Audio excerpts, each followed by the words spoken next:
church, not paying, they're flipping the script, rewriting the game. Yo, we are back again. 2 in one day? I know. We're doing these full days here. So today we're going to be definitely telling the truth right out the gate. Control is the enemy of intimacy. And I don't mean boundaries, I mean control. The minute you try to manage someone's desire, you kill it. If your relationship is built on do what I want or you don't get access, that's not intimacy, it's compliance. And if your relationship is built on say the right words and I'll reward you, that's not love, that's training. So tonight we're going to be taking the idea that cannot negotiate attraction, right? Cannot negotiate desire. I'm going to say that again. You can't coerce desire and you can't build closeness through leverage. So we are bringing on a special guest, French OG.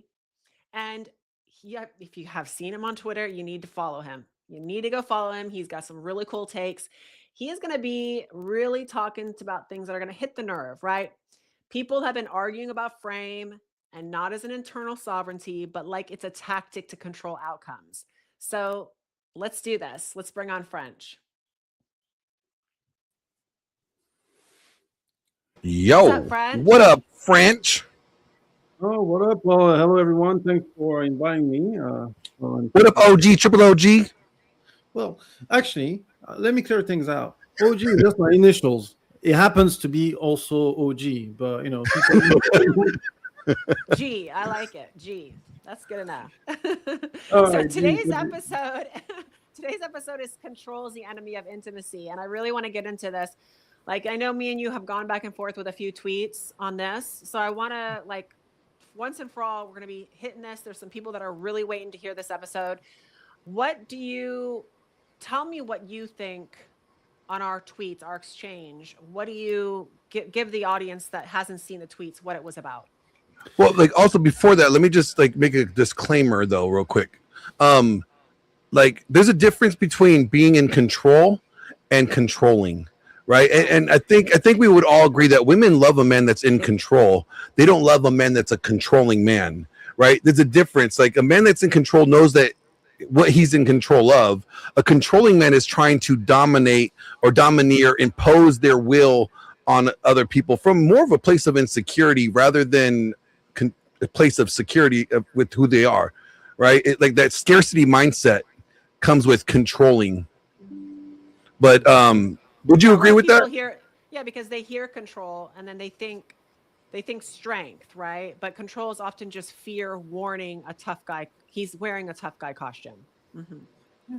I mean, also, if you think about it, only it's what's the difference between controlling? Controlling is the or unwillingness to follow.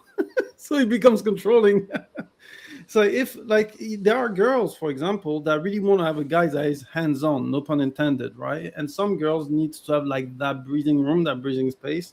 So it can be very confusing because the scope of controlling and control, it can be very varied. So it can very much blur the vision, and it'd be good to kind of have levels of to see it. But at the end of the day, what is control is because you cannot. You're not comfortable in uncertainty, and in order for you to have frame, it is a person within a relationship or whether within a couple, the person who is most comfortable with uncertainty has the frame, therefore doesn't need the control, but appears in control. Yeah, the way I look at it is I'm in control of who I choose to be in a relationship with, right? This is my framework. If you live in my frame, then we can have a relationship. If you step outside of my frame, we're not in a relationship. It's that simple. I'm not trying to impose my will on you. I'm giving you the boundaries here of how to operate in. And if you choose not to operate within those boundaries, the consequences are already there. It's already been established. I'm not trying to force you into my frame. It's giving you the freedom to make your choice and respecting your decision that you make based off of your actions. It's not what you say, it's what they do. So if their action says otherwise, I'm not trying to hold you here. I'm not trying to keep you in something that you don't want to be in. Yeah, you did a tweet. When I actually retweeted it, you were talking about there's two types of frame, right? So when you say frame, are you talking about identity or are you talking about strategy? Can you give me a little overview of what you were talking about in that tweet? All right. So I mean, you have two type of frame. I mean, like in the original tweet that you're mentioning, I suppose, is the ontological frame and the procedural frame. But let's make it more, I would say, palatable for the average audience. Right? Is think about the meta frame, top down, upstream, right, and the micro frame. When you're like, let's say, what originally the concept of frame, at least where I understood it, was coming from the PUA world, where the frame of the interaction, who leads the interaction per se, right? So this is a micro frame.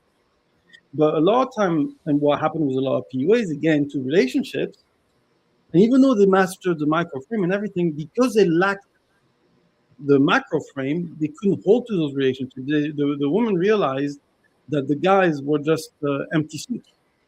They didn't have that macro frame because the micro frame, which was very much tactical driven, or what you would say frame control, was there to hide the fact that they were just approval seeking of women because they didn't have a mental point of origin.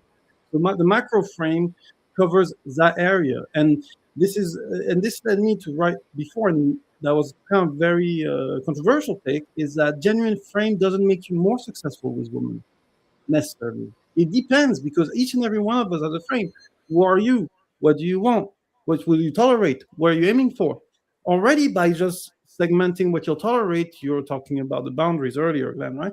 You are segmenting out women, right? Sometimes you'll increase the amount of women you'll have because some women prefer that the guy that has got strong boundaries, not necessarily, but making it sound like frame is let's say the name of the game every time in order to get women. Well, first of all, it makes no sense, because it's just if it's just some type of cover to be the approval seeker of women, then it's not frame. It's just a dancing monkey under a different hat. Yeah, it's like okay, if there's no boundary to entry, right? If there's no standard for entry, then you're just saying anybody could be in your life. Anybody could be in your world, and you'll just take any woman. Like, you don't have standards or expectations that you're enforcing, and that's not frame. That's just living by what everybody else's appeasement is.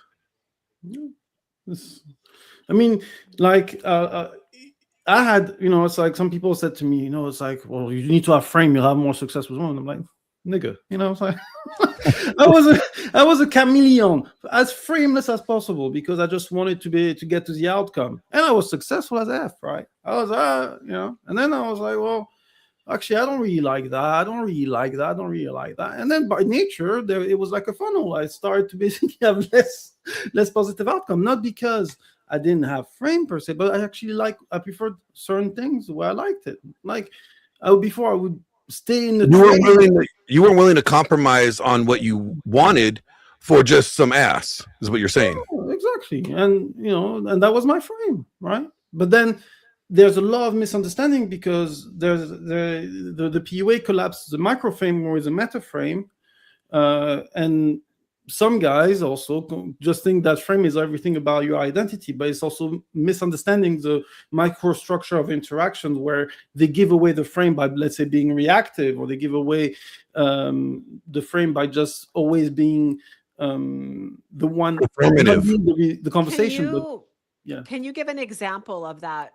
Like somebody that might give away their frame for a validation seeking, right? I would say, like, any guy that is like appealing to a woman to get there in a relationship, like, because he's trying to placate to her. Look at me, I'll be a good boyfriend, or I'll be a good husband, right? That right there, he is giving over frame control. He's appealing to her, as instead of her appealing to him, like qualifying to him why she should be his woman, he is qualifying to her like why I should be your man. And wouldn't you say that actually is the reason why a lot of men have an illusion of control, when in actuality they're in her frame and she's just throwing little cookies, so he feels like, oh, look, I'm actually in control, but really she's the one controlling it? Can you give like an example of how that would happen? Yeah, I mean, it's interesting because, and just to talk about the frame control, at the very beginning, let's say you keep the frame to the frame control, and she buys into it, but then she realizes that the vision she has of you matters Therefore, she'll pretend that you have the frame, that you don't have the frame. And generally, the most often situation you find in relationship is dead bedrooms. Dead bedrooms. Why? Because it's like there's no incentive for the woman to Exactly. give That's herself why- up. Yeah. That's what Just I go on a say all date the by time. yourself. Leave her at home. Like, I mean, that's gonna make her feel bad. Like, don't you guys know that? It's game. Play nice. I'm just saying. I just heard that recently. So my Dying. next question is, where is the line between like collaboration and approval seeking? Like, where do you draw that line?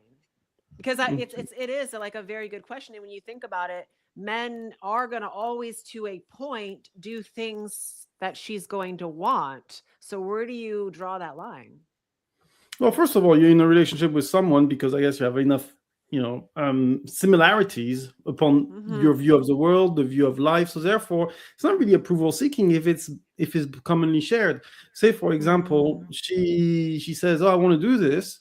And it's like, "Oh shit, I didn't lead, so therefore I don't have the frame." Like, no, it's like you also want to do that. So it's kind of like not really approval seeking. It's just there are parallel motives for the both of you, right? So that's the first thing. But say, for example, so what you're saying, just to clarify, it's basically doing what is for the betterment of the group. It's not just for her. It's because it's going to better you as well. Correct? Yeah, it's because you both have a vested interest in it. You want, let's say you're with your husband and he says, "Oh, you're saying I want to go to the Italian restaurant this evening," and he loves Italian food. It's all right, cool. Let's go. Let's grab a bite there. But he likes the Italian restaurant, so he's not trying to pander to you. It's like, but you suggested it. So both of you, it's a win-win. Because that's my husband's favorite, is Italian restaurant. You're so good, French. Good job. Maybe it's my psychic abilities. I don't know. It was definitely a psychic ability. So when we hear these guys talking about like, oh, you have to control the frame, the way they make it seem, it's like they have to control her responses by either like enforcing like some type of like discipline, all right, or withdrawing their money, energy, attention, or time, because that's basically what I said, the only thing you guys could do in a marriage other than divorce, right? Once tell me where a lot of these guys get it wrong in if, let's say, they're in a dead bedroom, right, and they're like, okay, I need to get the control of this frame. Where do they go wrong? Because to me, the way I see it, they go wrong is like they tend to do things, they shift course. Basically, they were doing this and they're going down this way, and then things were working until she didn't like it anymore. Instead of keeping going down this path, they're now detouring the route a little bit in hopes to get her to kind of get back on. And in doing so, you're not in their frame. At that point, to me, you are in their frame, appealing to them. So where do they get this idea wrong of frame control? Well, it's interesting. So what you just described is she's a compass. He's not the compass. And, that's something you learn in seduction, right? Like when you deal with women, especially where they're, when they're hard and shit, is they'll create more tension. They'll create more uncertainty. It's to see whether or not you can be moved, right? So when she can be doing that as a test, when she was like, "Oh, he's actually going a bit of a backbone type of stuff. Let me pull back a little bit and stuff," right? And then the guy, what he does is like, and that really shows whether or not he was real in his intent. He veers to the girl, basically saying, "Oh, he's full of shit." And it's and every time you veer off course, it's harder and harder to get back onto the course. But I hate the expression, "Oh, you have to control the frame." Look, if you have to control something, it's because you don't have it. It's like you need to control your frame. Exactly. She is choosing to either live in your frame or not in your frame, and you could try to manipulate behavior to get her to stay in your frame, but then now in a way you're negotiating, or you're trying to play mental games to keep them somewhere where they obviously, or their actions are showing you they don't want to be in. So why do you want somebody in your frame that doesn't really want to be there? You don't. And to answer the original question, which was, where did they go wrong? Like for me, here, I hope you don't mind, I'm going to do some plugging, right? I have an upcoming course that explains the dynamic within inside a relationship as to where authority leaks, right? At first, you have 3 layers, right? The first one is inspiration. It's like you embody everything that makes you worthy of a leader, right? So let's say stuff like self-love, self-esteem, self-acceptance and courage, leadership, respect, personal purpose and power. All of those are things that basically makes her feel, quote unquote, safe with you, that you can lead, right? But every time that you leak from it, every time that you leak stuff that you don't embody, that there'll be doubts in her, right? So that's part of your responsibility. But your responsibility is only towards yourself, right? Then there'll be more conflicts when you leak that authority, because she's not certain, right? It's not necessarily shit test. Sometimes it'll just be over some petty little shit, petty little stuff.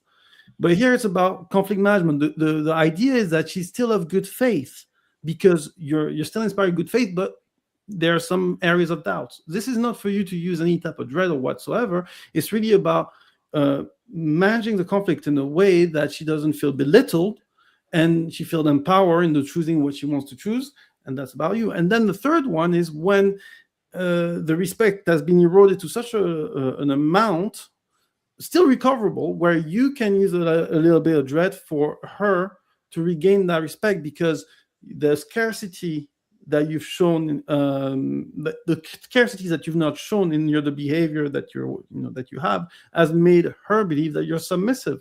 So it's for you to basically recenter yourself, not make it about her, and just regain all of those metrics from the first layer to reinstill that desire. But that desire is not your responsibility, it's her responsibility. Your responsibility is living up and owning up to yourself.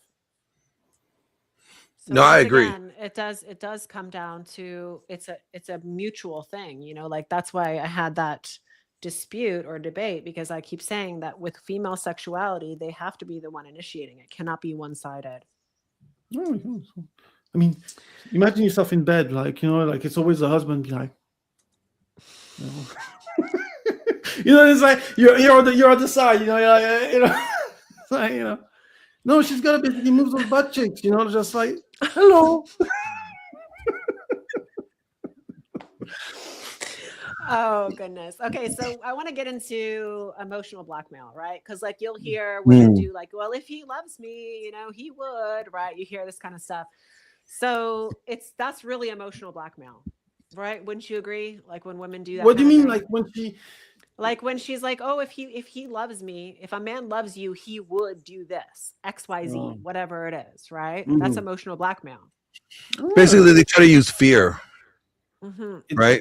It's fear. It's fear of what I really want to because I've never heard that expression, emotional blackmail, but I'm integrating it right now. It's fear. Okay, so like, well, if he really loved me, he would just know not to invite that person over. They know that he knows that they pissed me off.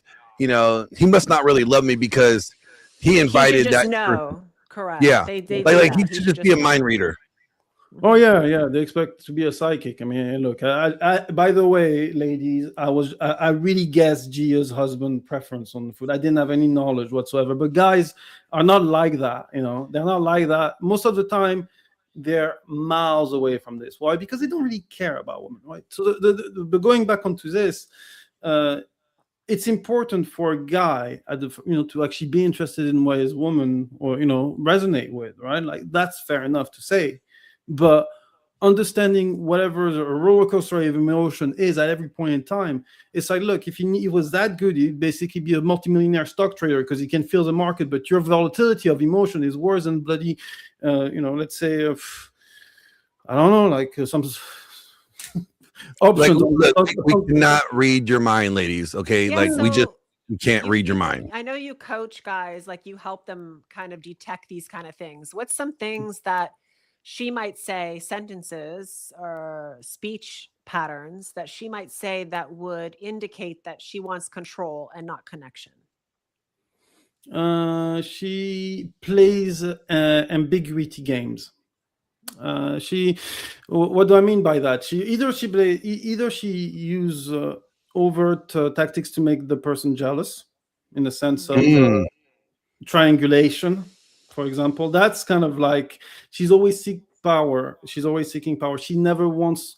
It's one thing to keep a little bit of mystery, just to kind of like foster a little bit of desire, right?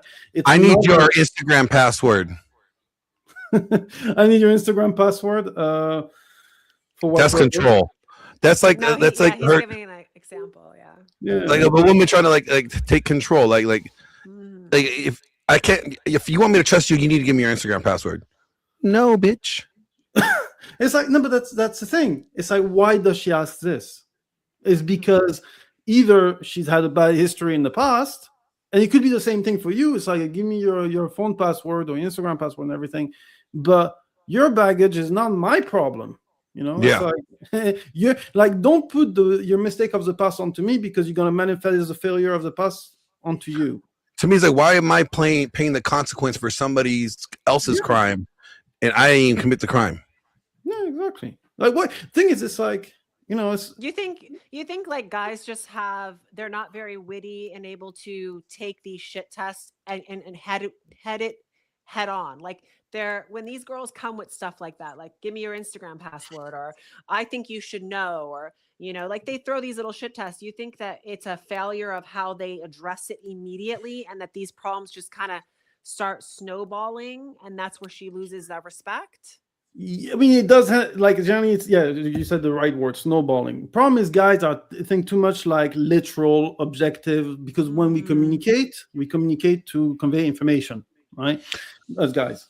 Well, guys are trying to like constantly like satisfy that woman's need of security.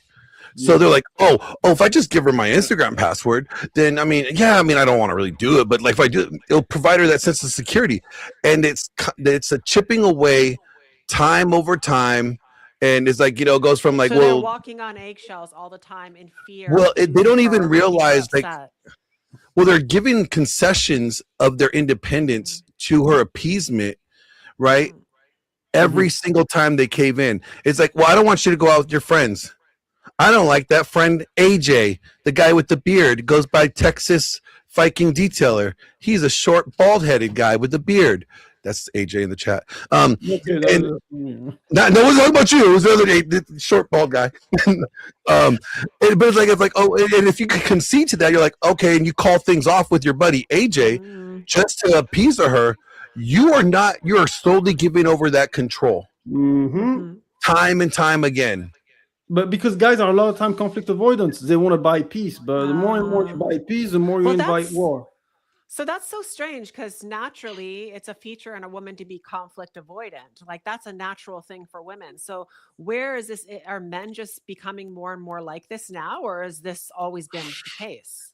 It has to do with the scarcity mindset, wouldn't you say, French?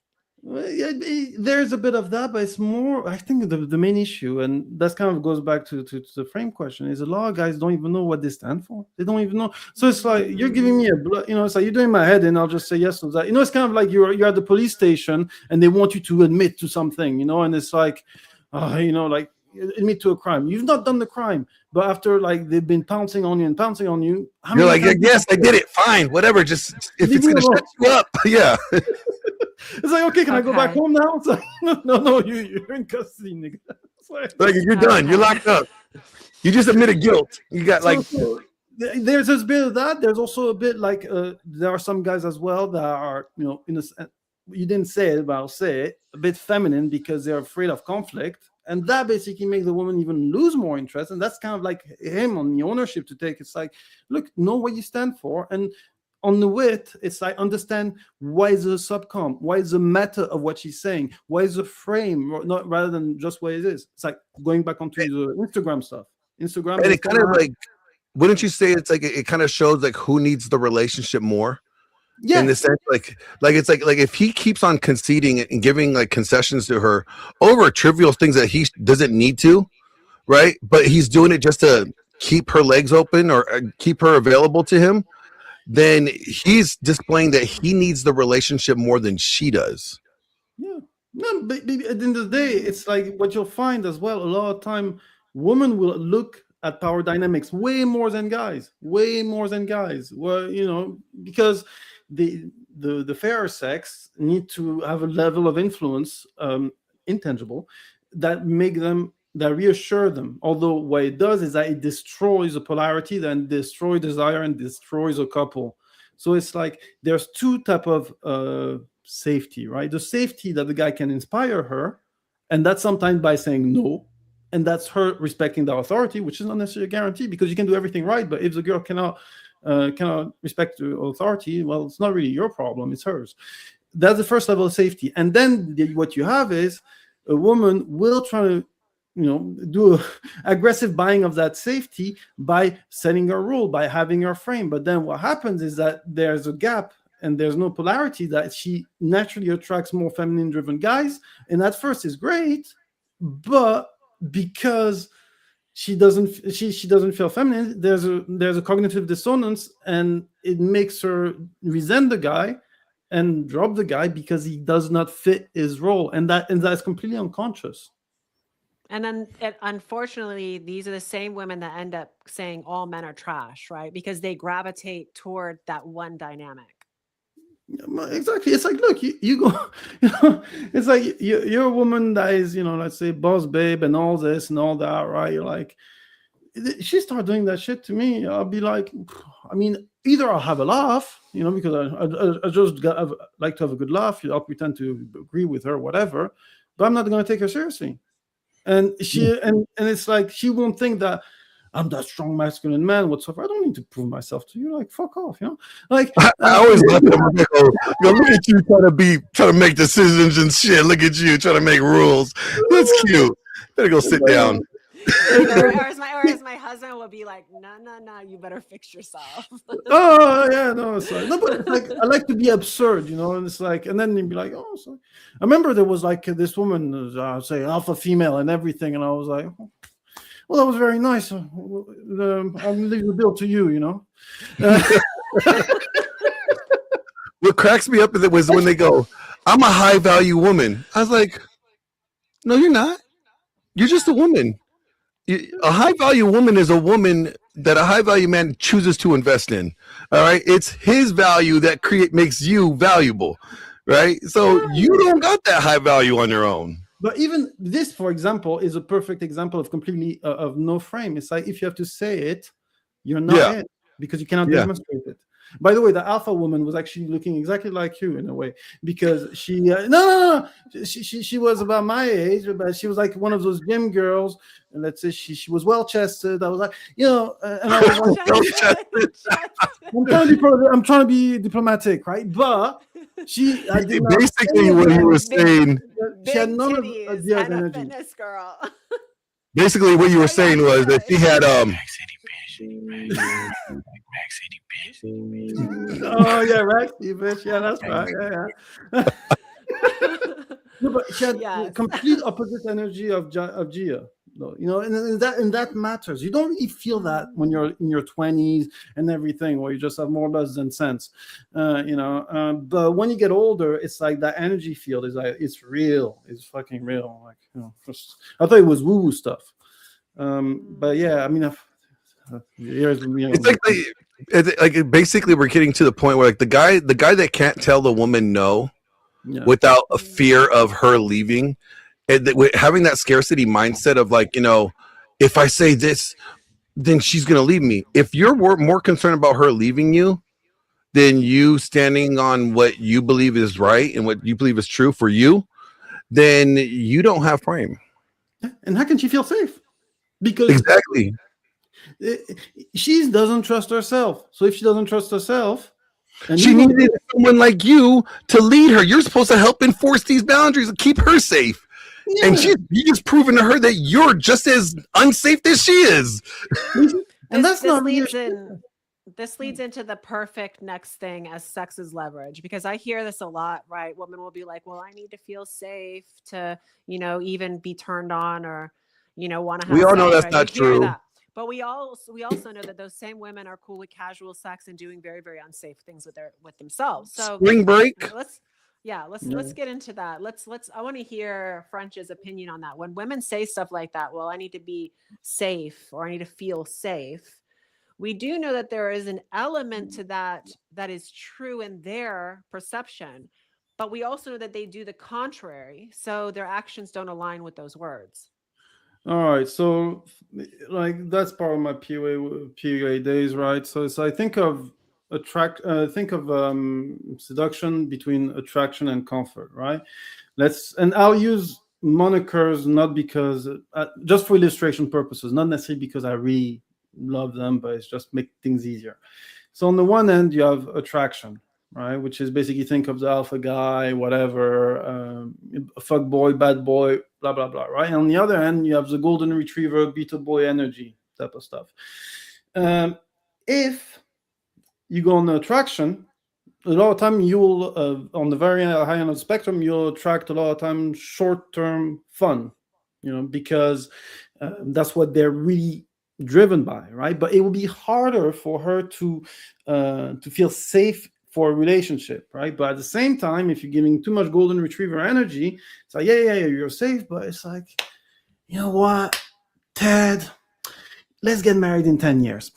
So, it's after I've been ranted by everyone else, but like and the reality is that she needs to feel a certain degree of safety to be within the relationship, because she cannot always feel anxious to death that you're going to cheat on her, that you're going to do all that stuff and all that stuff, right? So it's a bit of a balance, right? But it's better to be high on the attraction, not necessarily that high, rather than be too much on the comfort, because it's harder to pull you back within the attraction side of the spectrum.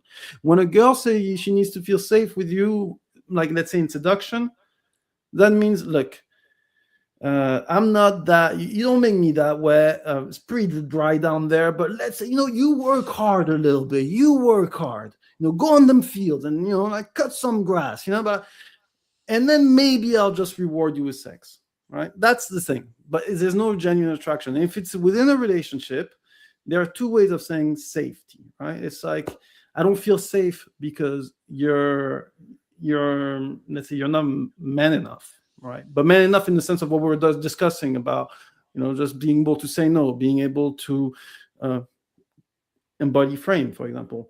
And there's not feeling safe and using that as a tool with the bucket list of the thing that you have to do as shore play in order for her to grant you and reward you with sex, right? And when it comes to rewarding with sex, say, for example, it's like you don't want to enter power games, right? Power games are really, it's like you want to have good faith, right? Which is, I think, what we were originally arguing on the tweet stuff, right? Which is power games only enter when there's bad faith. So if you can avoid that, great. But sometimes, very much when it's at the tail end of what you can do, that's the nuclear option.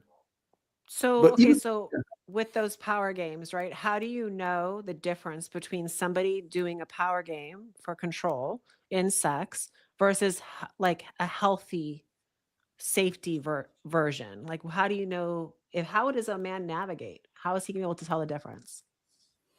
Does she want to cooperate? Like, I use an example, but that's not even, and those are kind of like signals before the sex, right? Yeah. Like, say, for example, she complains that you're not communicative, right? And you'll open up a bit in the sense of, all right, well, tell me more. I want to hear more, for example. And then she continue on blaming on you. She's not looking to build something. She's looking to blame and blame and blame. She's looking for information to disqualify you with. So this is what we actually did a tweet on the transparency thing. And I think that this has to do with it, right? So this is where I was saying neediness. There's a difference between neediness and full disclosure. You definitely don't want to be needy. You definitely don't want to be vulnerable. Don't be vulnerable. Emotions are something that men share within sex, right? It's not something that they open up and communicate like women. They're different on that. So I think that's where we were going back and forth. But I think what I was trying to get at was that honesty is important, but full disclosure there's a distinction between honesty and full disclosure. All right, what's the distinction? Especially in the dating. Oh, yeah, in the dating phase, right? So what I was referring to is in marriage, honesty is important. Mhm. Full disclosure is not necessarily important. Mhm. Yeah, because the thing There's is, a it's time like and place. Mhm. yeah, well, that's there's a time and place, and it's like Mhm. there are things that are gonna hurt your the polarity, right? And they are not necessary. It's not that you're omitting and lying by omission. It's just there's no point saying it, so don't say it, right? And it's great that you touch on the vulnerability side of things, right? Because a lot of time, you, women will say, "Oh, be vulnerable, do this, do that," right? And then you'll have the guy that basically take it as face value, like, "Yay, I'm gonna be And vulnerable." then she goes, "You're not the man that I thought you were." Yeah, it's like, and then you have like you have the Mario sound, like game over. It's like, but Do you then have that sound? Let's see. Just like you Glenn, how did you answer Glenn that might have it. question? You answered it. I love that one. Yeah. It's like, nope. No, it's So like if you look at the word vulnerable, like to be vulnerable, what does that mean? Right? That means like you are exposing your weak point. You're giving away like where where the kink in your armor is not strong. This is where they can hit you at. That's not smart. But let's segment already what vulnerable is, because like some people will think vulnerable, oh, I can cry in front of my woman. Some people will think vulnerable is, let me just basically share that I care about that woman, right? But let's just use that example, right? Care about, like let's say to the girl that you're with or the girl that you marry and everything, they say, oh, I care about you, I care for you, etc., etc. And then they feel, okay, great, I know that I have this hold on him, let me weaponize that, because then he cares more than I care about him, therefore I'm going to gain more leverage from that knowledge I gave. That is in and of itself is actually showing vulnerability from an emotional standpoint, even though it makes total sense. You're in a bloody relationship, you must care to some extent to that person, so it's like, and even if you think about being vulnerable, like say for example you're like you had some bad experience in your life that you overcome, that you processed, and like you lead with that vulnerability, not necessarily because you seek sympathy whatsoever, but just that you want her to understand where you're coming from.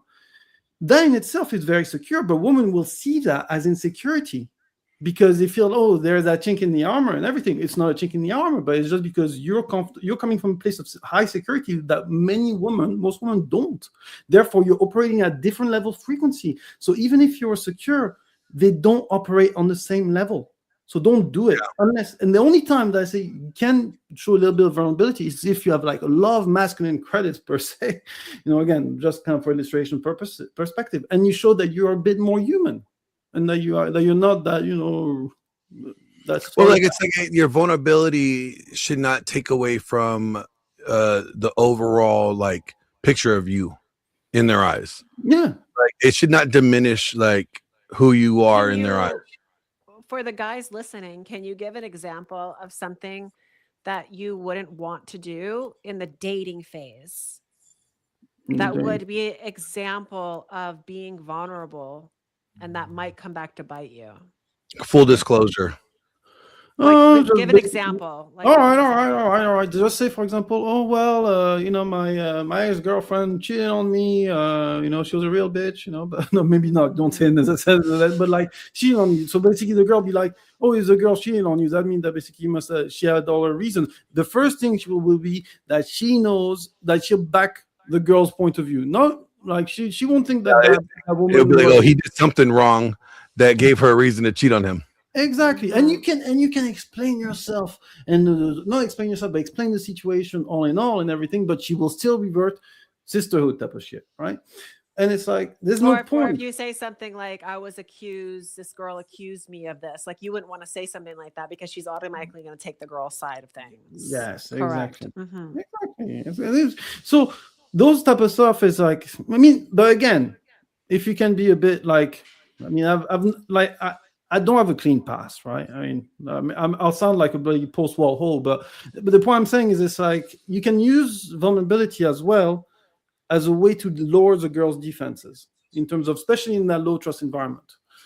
I can say that I've just had my CT scan, so I'm clear of all cancer. But I said, So, oh, I just overcome cancer when I was in my late 20s and everything. Oh my God, really? And everything. And then basically he opened the floodgates of all the shit that I want to know from her, because it's like you can lead with that, but you overcome it, blah, blah, blah. And it's like, oh, great. So there's, again, it's not as unidimensional if you know how to frame something and put it positively, especially early in the dating phase, that can actually gain you some trust points. What about Yeah, you in can even use America? it as like part of your boundaries. Sorry? Like, you could even frame it as this is part of your boundary system, right? I don't like to lead with boundaries. Boundaries not Like like let's say like okay, you have let's say like okay, you don't want like okay, you know how Jonah Hill did it really bad? Like he waited till after 6 months or like 9 months into the relationship, whatever. Then he started telling her all these things that he like that. So if he would have established those boundaries, even though those are insecurities or issues for him, and he was probably vulnerable in those areas, if he would have just said like, this is who, if I'm going to be in a relationship with somebody, these are the boundaries that they're going to be operating in. Like if he said that from the onset, that doesn't come off as weak. The fact that he did it after she got him in the relationship and he got her locked in and comfortable, and then he tried to enforce it looked weak. I'm saying, yeah, like, but see, if he would establish that from the jump, like, hey, this is who I am, this is what I expect in my relationship, bam, right there, she has the opportunity to leave or stay. But the fact that you did it afterwards, that's where it comes off weak. Yeah, and it's weak, and it's like, and again, it's also a matter of delivery, because a lot of times they'll tell you it's ultimatum, and they could make, depending on how you frame it. But it's key. Like for example, whenever in boundaries, it's kind of like something in the background, not something that is supposed to be seductive, right? So whenever I hear a woman be like, oh, these are my boundaries. This. I'm just like, hey, chill. Look, it's like, I don't like. Before we talk about the terms and conditions, what about the benefits and features? And it's like, it's like, tell me, it's like you've got fucking past trauma that you're not processed. It's like, hello, So boundaries is good to have, but it's like it's about. Like say for example, you're early in a relationship and she starts throwing thirst trap, and on her IG, and you're like, hey, look, I'm not your fucking, PR guy. It's like, if I don't deal with girls like this. Done. That's kind of like you set your boundaries straight from the get-go, but just because the situation arises, you're not trying to control the relationship before you arrive. It's just as things, Well, yeah, it's like when they ask you like, so what are we? Like, we just chilling. Well, why are we like serious? I don't, get in relationships with girls that post thirst traps, right? Like the behavior happened. You have established this, like this is not wanted, and now she knows where the boundary is. Because I say this all the time: if a guy lets her, because what usually happens is sex happens, and then she's the one, she's moving in, she's already establishing these are my boundaries before he's even able to say, listen, no, I'm not getting involved in this committed relationship because XYZ. And I think guys make this mistake they enter into these committed relationships without saying, I'm not going to tolerate this stuff. Like, okay, for instance, when I was talking about the transparency and the full disclosure, I think in a committed relationship, if you come in and you unload everything that's been going on in your day to her, that's to me full disclosure, and you're going to kill desire immediately when you start doing that. There's only one type of unloading that's acceptable, and that's not that one. Correct. So tell me, like, give a little bit.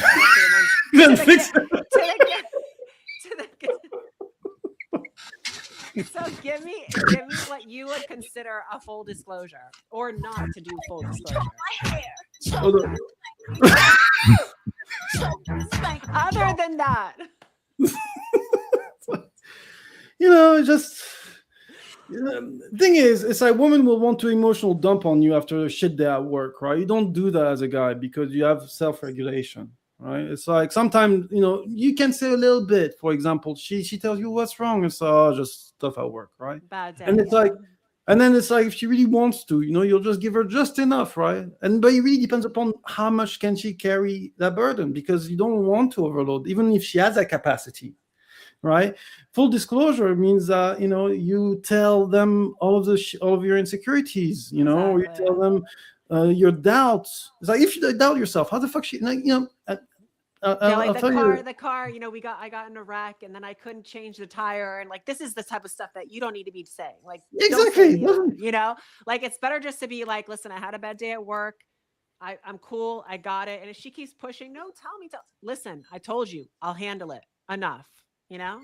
Yeah, exactly. And it's like it's like certainty, confidence is conveyed through those little things in everyday life. It's like the general doesn't go to the E1 enlisted, person and tell them their general problems, because then if you hear all the general problem, now you're gonna be questioning whether or not you should follow his command. Like, oh, he's questioning his capability here. I don't really think he might be a good leader for me to follow. Right? It's like bitching goes up, never down. So as soon as you start bitching about like what you're dealing with, what your problems are with, now you have given her reason to question your competency in your ability to lead. Yeah, no, but exactly. I mean, or even either a mentor or lateral, right? But never downwards, never downwards. It's otherwise it's like you're inviting bullshit. It's like if you don't, guys have a lot of bullshit in their life and they find a way to invite more. It's like no, Exactly. So how would you? Okay, what are some actionable advice, like some nuggets here, guys could take that they could actually be in control of their world without being controlling, without because we know controlling will kill the intimacy. So how can these guys learn to be in control within a relationship? Yeah, within a relationship without being controlling. Well, it's like, let's say for example, you create space. Already creating space is basically like you have your own fucking life. Because the problem is in relationship is there's too much abundance of the other person. Too much abundance, contempt, familiarity, lower value, etc., etc., etc. So run your life as if you were basically single, and then you just come back home. I mean, not completely. And then you come back home. Then you come back home, and she can actually feel that, like that miss, right? But don't seek her to be your nanny, to be your mother, and incur emotional labor on her, because then that'll create resentment, right? But live your life with your hobbies, with your passion, with everything that you do, with your work, with your purpose, so that this basically you have your shit together, right? It doesn't even need to be financially, but just mentally, right? You compartmentalize. It's also like not walking on eggshells. So I think Yeah. like how you move about your day to day, it shouldn't be always placating to, hey, is it okay if I do this? No, move, as you said, like you were single, make decisions, don't walk on eggshells. If you need to say something, say it. Yeah, and it's like, and you need to be able to carry tension. You need to be. It's a bit. It's funny because it's a bit like trading, right? It's like you're gonna be you. I don't know. I mean, you're a businesswoman. I'm sure you invest, right? You're American. You invest. It's like, let's say you buy a stock. You buy a stock, and it does a rally, and you're good. It's like 20% up, and then it goes from $0 to $20, and then nothing changed from the fundamentals, right? But the stock goes to $5, and you're like, oh, can I cash out for $5, or can I, or do I leave it because I believed in it, right? And guys, after when there's a conflict, they say at $5, they'll be like, they'll cave in. They'll be like, no, I want to secure the profit because I cannot bear that tension. I cannot bear that belief in the stock that I had. And a lot of times, the problem with people in relationship is they caved in at that $5 mark because they don't believe strongly enough either in themselves or either in the other person to continue that relationship. And it's about the ability to carry tension. And that's something that, in order for you to control, to control the relationship. And when I mean control, I mean to be in control. Sorry, is manage. Yeah, exactly. You need to be in control of yourself.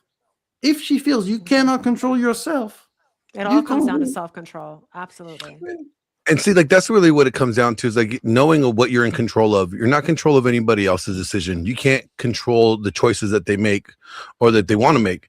Only thing you can control is whether or not you are going to allow them in your life or allow them to have access to you after their decisions. Like that's it. That's all you can control. And as long as you realize that.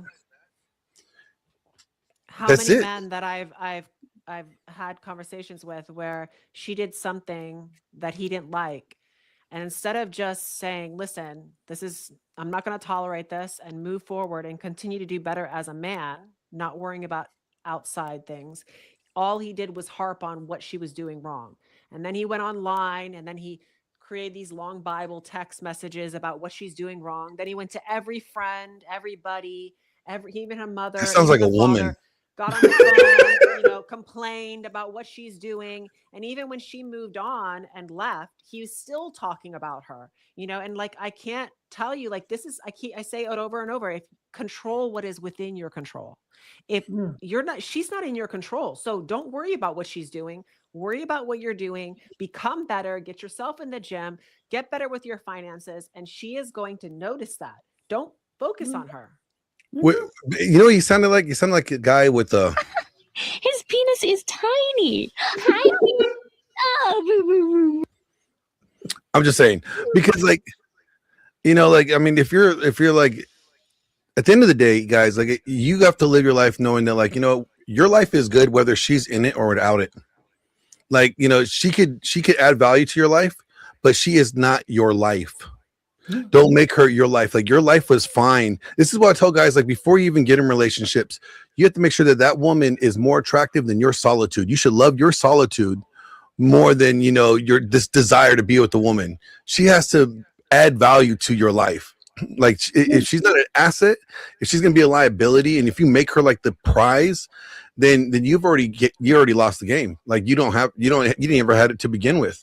And you have to be competent and say, like, okay, or comfortable with saying, like, you know what, if I say no, she may leave, and I'm okay with that. Mm-hmm. Yeah. Like, at the end of the day, that's where the control comes down to. Because if you don't have that, and then you're always placating to her needs, you're always placating to her her satisfaction, and you're never going to win that game. Well, and then to cope, he tries to control more because that gives him the illusion of control. So it's kind of like a cycle. It's a circular. Well, it's a covert contract. If I do this, she's going to give me control. Yeah. So French, tell the viewers where to find you. What's your page? Where can they go find you? Well, I've got a few things. I've got a Twitter page, so French at French OG3 on X. I have it up? Yeah, I'll grab it right now. All right. Cool. So there's also French og78.substack.com for all my long forms, etc. I also opened up a TikTok, but this time it's a little bit for the woman, right? Hey, look, no, I look like a road man like that, but it's beanie, puffer jacket, South London type. I also have a YouTube channel, which is the Double G's podcast. And I've got a website if you want to reach out to me for consultation or for coaching, because I do coach guys on all of this.